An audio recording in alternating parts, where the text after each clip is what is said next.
Hi.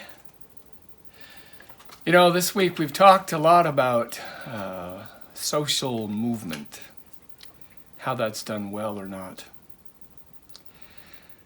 And I'm sitting here today with my long hair from staying inside for COVID-19 issues, and I'm playing with my rocks for a little bit here on this very hot morning.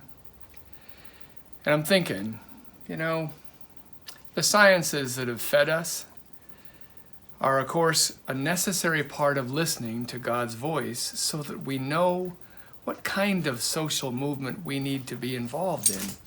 A good example is the whole conversation about LGBTQ people and whether or not, they have to have some genetic reason, or they don't have some genetic reason, or you name the fight. So the United Methodist Church, a few years ago, about 2 decades, really started focusing on saying, let's listen to the science and hear God's voice there.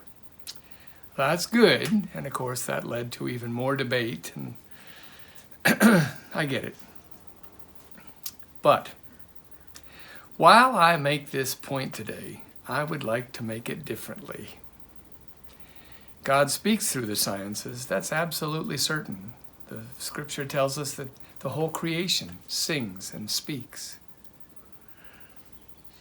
But if we're going to be people who listen to science to discover God's voice, maybe that shouldn't just be the serious stuff from which we can debate our points of view and listen more closely. Maybe it should also be fun.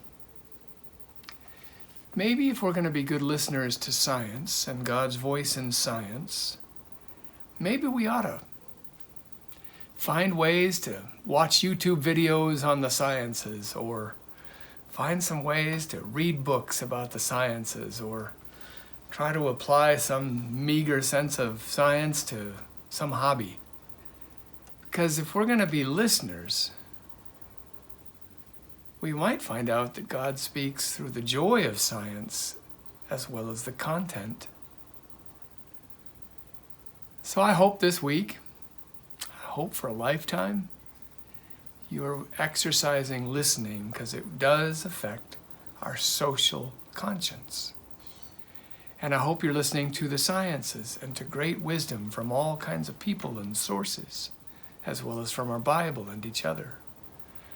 And in the middle of it, I hope you're having a lot of fun and able to laugh at things, whether it's how long your hair gets or the oddities of some biological or physical process.